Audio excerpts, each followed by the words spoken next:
Hi everyone, welcome to another episode of Outgrow's Marketer of the Month. I'm your host, Dr. Saksham Sharda.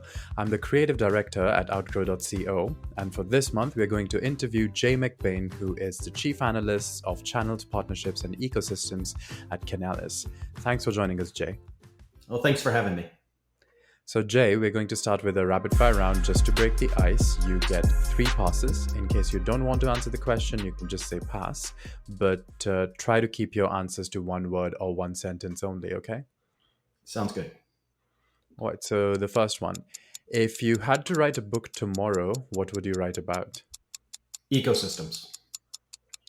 Uh, what would be the title of the book about you if your worst enemy wrote it? Wow. Um, Probably something about narcissism. What movie do you enjoy quoting the most? Uh, with my family, planes, trains, and automobiles. In my work life, probably Top Gun. What is your ideal way to spend a birthday? Just had my 50th birthday. Traveling the world. Okay. At what age do you want to retire? 12 years from now, 62. How long does it take you to get ready in the mornings? About 12 seconds. Most embarrassing moment of your life? Uh, Work wise is when I shared information on my screen on an airplane.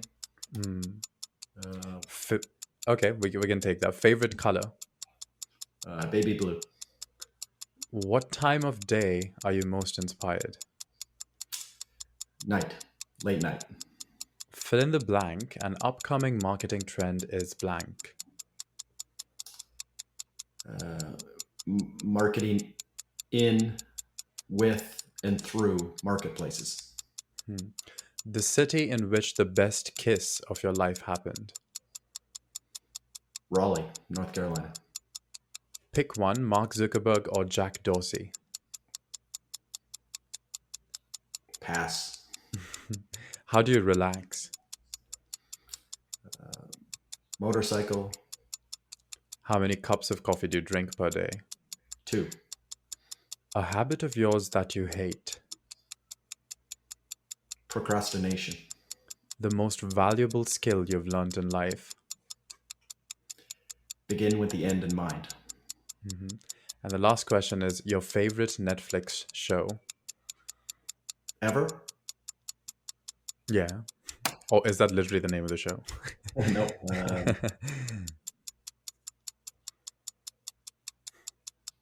Trying to think of what was on Netflix. Queen's Gambit. Okay. Well, that was the end of the rapid fire round. I think you had just one pass, so you win a car. Just kidding, you don't win anything. I'm not choosing Facebook over Twitter. Yes. A lot of people passed that one actually, so that was a good pass. So moving on to the long form questions. The first one is so you've mentioned how difficult it is for the channel chief to manage more than 90 operational and strategic components under time constraints. So which skill sets, in your opinion, are necessary to advance in this particular role? Yeah, so the channel chief, which has been synonymous with transactional or resell channels, actually has close to 100 elements in the program. We now have chief partner officers. There's over a dozen of them that have been hired at big companies. And they even have a bigger challenge under time constraints, which is that they're running not only the transactional channel, but they're running tech alliances and strategic alliances and business alliances, influence channels before that point of sale, transaction assist channels during the initial subscription, and then long-term retention channels. So I'd say 90 things have probably turned into about 200 things that you're managing concurrently. And I create the tech stack, which allows these leaders to automate many of these and kind of remove them from day-to-day human activities. And so, which skill sets do you think would be necessary to advance in this particular role? Yeah, so this has actually been studied. The Harvard Business Review calls this role, from a skill perspective, more of a general management or a CEO type. where you may have marketing, channel marketing and channel sales and operations and finance and other things reporting into you. So skills wise, it's not a see a bear, shoot a bear type of role. It's managing multiple different elements in parallel. And many of the elements that you're managing actually don't report directly to you. They're third party companies that obviously are out for themselves as well. So very tricky in terms of leadership. And one of the quickest ways to drive growth, I guess, is through partnerships. And the best way to support this process is by developing a channel software stack. So, what additional measures do you think are crucial to accelerating this growth even further? Well, every customer of every marketer that's out there, whether it's a prospect or a current customer, currently has 7 partners on average that they trust. And the average channel marketer, for example, may know one or less of those 7. So, one of the ways to further expand business as well as get new opportunities is find more of these partners that are influential and super connected within your potential customers. So it's a franchise model where you can sell, hamburgers or donuts or coffee, but if you end up building a restaurant on every street corner in every town around the world, you sell a lot more. And so partnerships are that same level of scale that you can get from working with others. And so, how does one go about finding these particular partners that you're talking about? Yeah, so I spend a lot of time on a community approach. In Mm. every market, there's basically a top-down approach, which the top partners, they might be system integrators like an Accenture, Deloitte. It could be big resellers like a CDW. There's 20 different kinds of partners by business model. And the top ones are pretty easy to find because many of them are Fortune-sized companies. The bottom up, though, is based on what they read, where they go, and who they follow. So I track 14 different spheres of influence. And these spheres are things like magazines and events and associations, analysts like myself, and podcasts like this. So there's 14 different ways. And if you can capture them at the point or the watering hole that they're at and understand the other influencers at that watering hole, you can actually build a very powerful, inexpensive model of covering your world of end customers as well as potential partners. And are there any tools or platforms online where you can find these water holes where everyone's gathering and it's easy to find out where they are? Yeah, so the channel landscape has the one that I publish has 223 companies who many of them help on the recruitment side, whether it's network effects or whether it's kind of finding these watering holes.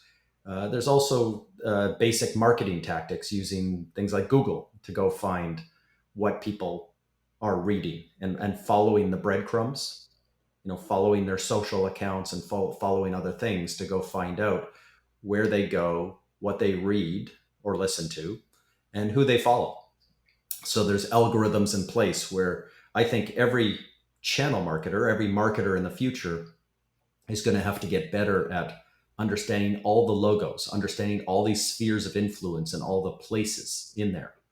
If you're in the tech industry and you're recruiting channel partners, for example, there's 59 magazines, there's 142 social groups, there's 100 podcasts, there are 24 associations. So I could walk down all 14 spheres of influence. You could create a map for your company, for your type of buyer and the partners that wrap around them, those 7 partners. And it's actually, once you get to the law of a few, the people that are driving, sitting on the board of these associations, speaking in Las Vegas on stage, recording these types of podcasts on the front cover of these magazines. If you actually go through and run an algorithm and give people points, you should know who the 100 most super connected, influential people are in your target buyer. And just by definition, many of them are going to be partners and potential partners that sit around that. So in the post-cookie world, this is what we're now facing. Your customer will go through 28 moments on average before making vendor selection. You have no way through MarTech or AdTech anymore to go buy that data. So now you have to become a partner leader, no matter where you are in marketing, to go figure out these 28 owners and to get closer to them and share data with them and attribute what they do and build in technology that can do this in an automated fashion. So, would you then say that collaborating with other members of your ecosystem is the only way to quickly introduce agile solutions to your target audience? What advice do you have for choosing the best partners to co market or co sell with? Well, it's not the only way. You can Hmm. go run a Super Bowl ad for $5 million. I mean, you can put on radio ad, you can put up a billboard. I mean, there's all kinds of marketing tactics. The most successful ones, though, are again double clicking. If we want to talk about marketing before the point of vendor selection, there's 28 moments. And as a marketing team, direct marketing team, you're doing your best to collect maybe 3 or 4 of those moments. Hopefully they come to our website. Hopefully they read our ebook. Maybe they listen to our podcast. Maybe they talk to one of our salespeople. They request a demo. I mean, that would be fantastic. But as we all know, that doesn't happen often enough.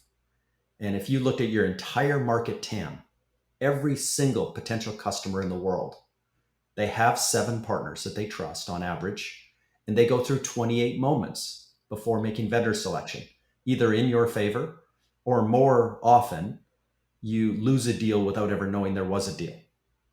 So the more of these people and places and things that you can connect to, and more of these 28 moments you can get in through from a partnership perspective, you're going to have more MQLs. You're going to have more chances to service a wider array of customers. And by the way, with technology, you want to do the data sharing at that point or at that moment, where even if that click doesn't come through you, you can get the agreement with that partner that you can see that click in real time.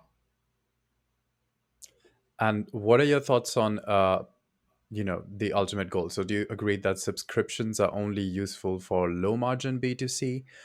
In order to implement a subscription business model successfully, what kind of significant value proposition must businesses make sure to offer to the customer?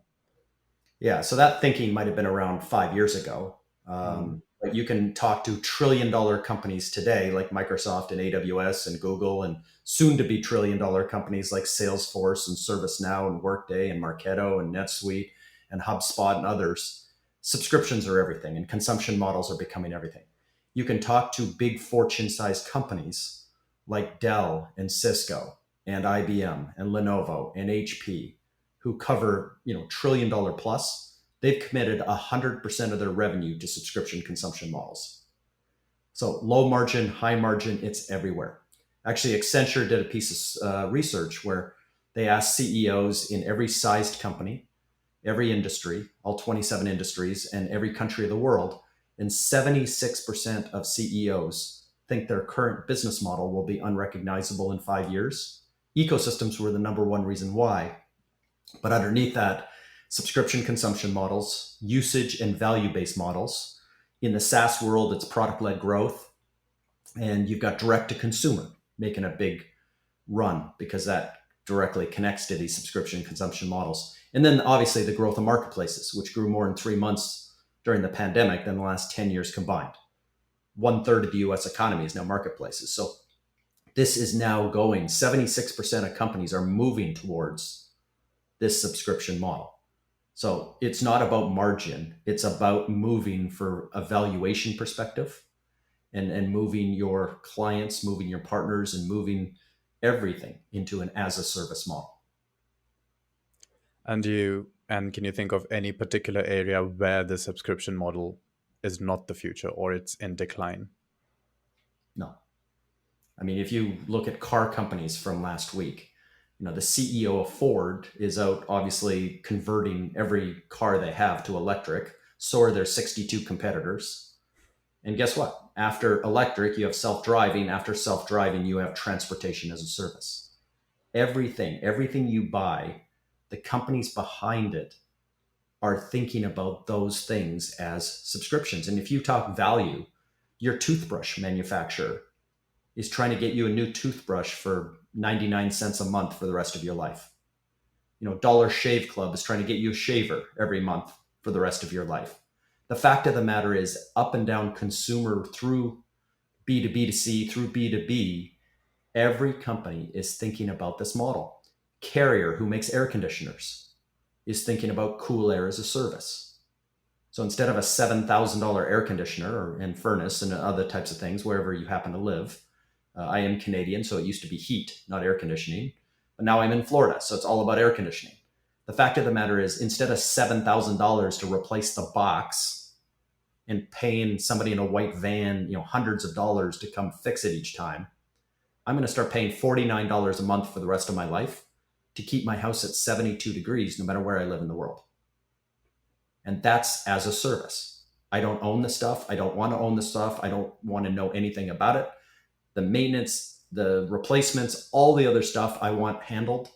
And I don't ever want to think about cold or heat again in my house. That's as a service. Every industry is moving this direction. And how do you think this is going to be affected by the upcoming recession? Because the industry is currently experiencing its first fully challenging economic environment in more than a decade of exponential MarTech growth. So, what suggestions do you have for early stage MarTech businesses looking for a willing acquisitor or readjusting their business models to become more profitable? Yeah, we've had 14 years of very strong growth, and everything is cyclical. It has been for 100 years. So most people and most boards and private equity firms and venture capital firms have been holding on for kind of this moment, knowing that it was coming. You saw many companies in martech and ad tech overhire and over raise money, and now you're seeing some layoffs and you're seeing some repositioning. But the fact of the matter is, the business side of it is strong.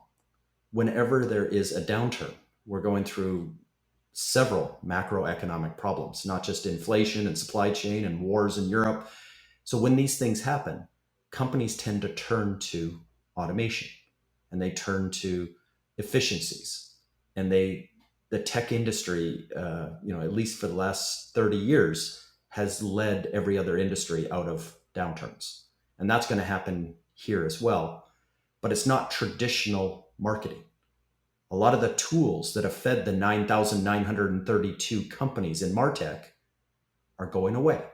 As Apple first moved, and Google is kind of halfway through the transition. Those two companies own 99% of mobile share, and they own 86% of desktop browsing share. So privacy and you as a product on the internet begins and ends with those two companies. When they fully enact cookies, now MarTech changes to more of a partnership element and working with others to attack those early 28 moments. In a subscription, it's only the first 30 days. The point of sale isn't everything anymore. It's only the first 30 days. Getting the customer to the dance, getting them on the dance floor, and then all the fun starts. And so how are you going to market to, through, and with to your customers through your partners to make sure that you're driving adoption, to make sure you're driving integrations and stickiness, upsell, cross-sell, enrichment, every 30 days forever? In these types of models, whether you're an air conditioning company, a car company, or a tech company, the industry, the Wall Street's going to ask you for 108% retention, meaning for every customer you lose, you're going to have to double up a current customer. So this is the future. And so marketing isn't a pre-sale activity anymore. You're always marketing, and your customer base is a customer for life. The economics are different. The phases are different. The cycles are different. The psychology is different. The behavior is different. The journey itself is completely different in a subscription consumption model. And it probably anchors around that point of sale, which will happen through a digital marketplace. And how would you say that the journey is, in what particular ways would you say that the journey is different for every customer? Well, the journey, obviously every customer takes a different Mhm. route. The last time you bought a car, I can only guess at your 28 moments, but I probably guess that you watched some YouTube videos, you read a magazine, you probably talked to your neighbors, you went to social media. I can guess at the events you took that got you from 365 kinds of cars and 62 local dealerships of different brands and landed you at a certain place. I can guess pretty well where you went and how you got there. You configured the car, You colored it, you put the rims on it you wanted, you downloaded the invoice price, you downloaded the back end rebates. You were so smart entering that dealership. The same goes for every considered purchase. For every mattress you buy, for every car you buy, for every piece of software or hardware technology you buy, anything considered, you're going to go through these moments. We know more about these moments than ever before, but we know most of these moments, almost all of them, are done by others. And those others need to be recruited and onboarded, and we need to nurture them so that there's some sort of co-innovation or value creation or network effects that we can both take advantage of. 1 + 1 = 3, that we can both go at it together.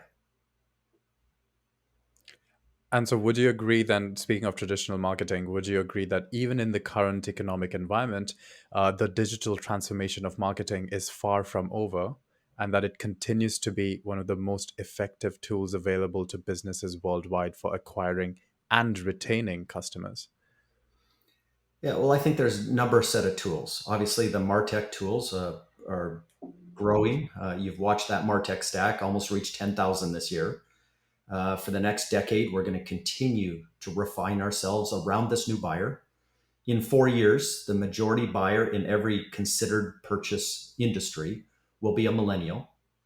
So there is different psychology, different behaviors that we have to not only monitor, measure, and manage, but we have to execute. And the fact of the matter is, this is now kind of the decade of the ecosystem where we have to manage and measure and monitor and manage others to do that and work with. So marketing isn't as much as a departmental, closed in, hermetically sealed environment as it once was.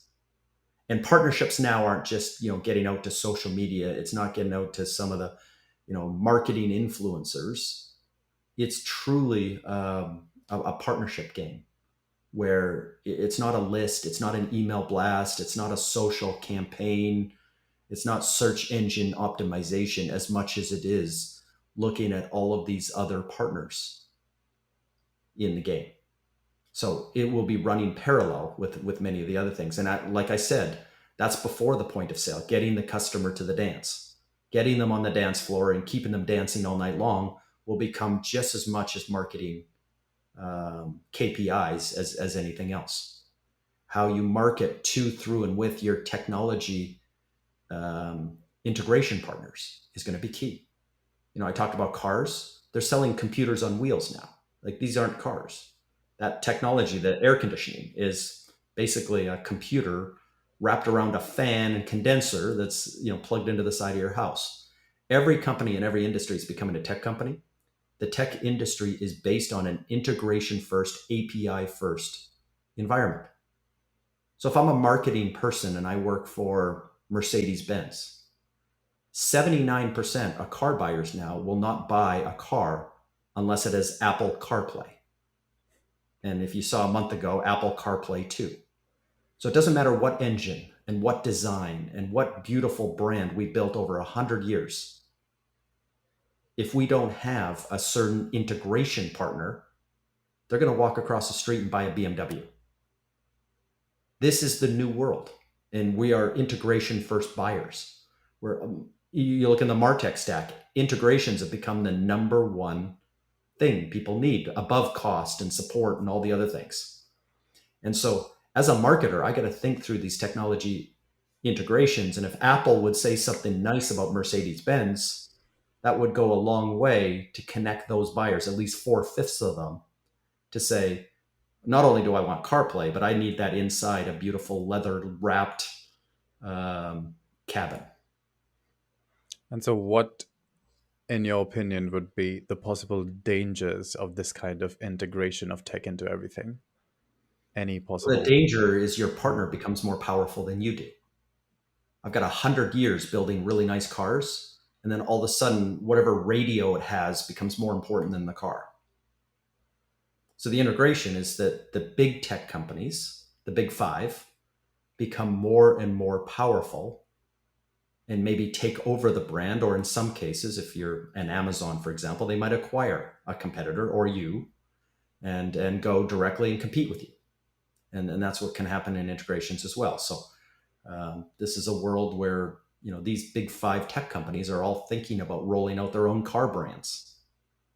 So while it's your radio inside your Mercedes today, Mercedes may be facing off against a very popular and rich competitor, a few years from now. And so, what's the answer to this perceived monopolization of everything? Is there a way, because it's not yet started, is there a way it can be channeled towards something that is not as dangerous as it seems with monopolization? Well, I mean, the answer today is not to go in your own cocoon and convince customers that this isn't the right thing for 79% of you. The answer today is to be the best implementation of CarPlay.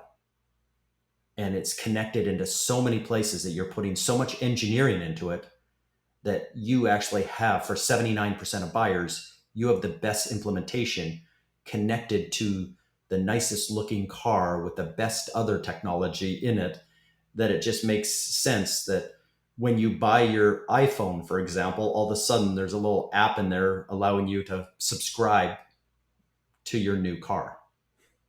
So, I mean, it is deeper integrations, and it's meeting that customer for where they want to buy and providing a frictionless environment to them. And, understand that these trends are, not future looking trends. They're absolutely underway and getting out in front of them.